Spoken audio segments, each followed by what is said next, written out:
Today on The Global African, we'll talk about a new bill in Mexico that will give legal recognition to Afro-Mexicans. We'll also look at the Maroon presence in Colombia and Panama. That's today in The Global African. I'm your host, Bill Fletcher. Thanks for joining us.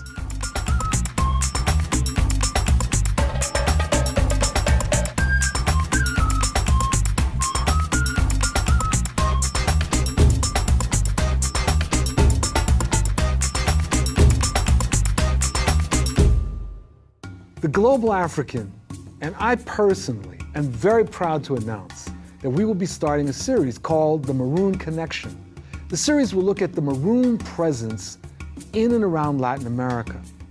The Maroons were African slaves that escaped from their European captors and formed independent settlements in the New World. Most people associate Maroonage with the Jamaican Maroons of the British territories. However, that number pales in comparison with the Maroon communities of Latin America. In some countries, Maroon populations run higher than 20,000 inhabitants, and many trace their beginnings to the dawn of the 16th century. On today's episode, we're going to look at the Maroon presence in Panama and Colombia. Stay tuned. I know you're going to enjoy this segment.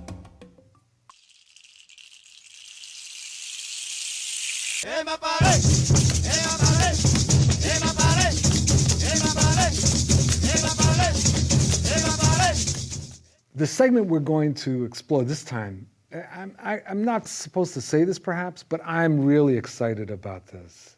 And we have two guests with us in this exploration of Maroons.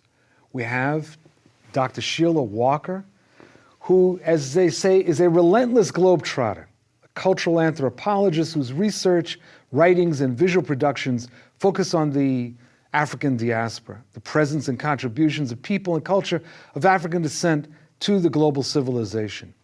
She is the executive director of Afro Diaspora Incorporated, a nonprofit organization dedicated to educating the public about the global African diaspora. And joining us in our studio, once again, is Dr. Msomi Moore, who teaches at the University of the District of Columbia, is a Howard University educated scholar of the African diaspora. He's been researching Black history and teaching in North America and South America at historically Black colleges and universities for over 2 decades, and I want to welcome you both to the Global African.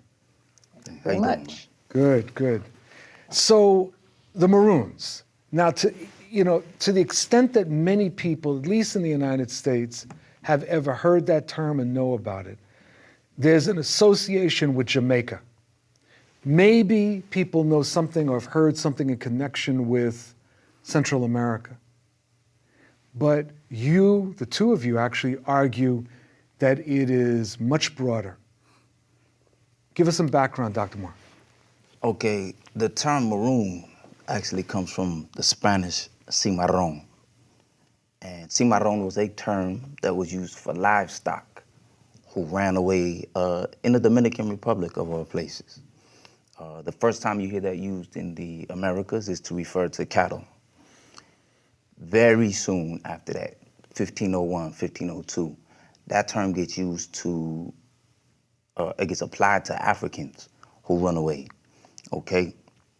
Natives are already in their own communities, so you have different terms for natives. But cimarrón, you would say, un negro se fugó, or say cimarroneó, he marooned himself or he fled.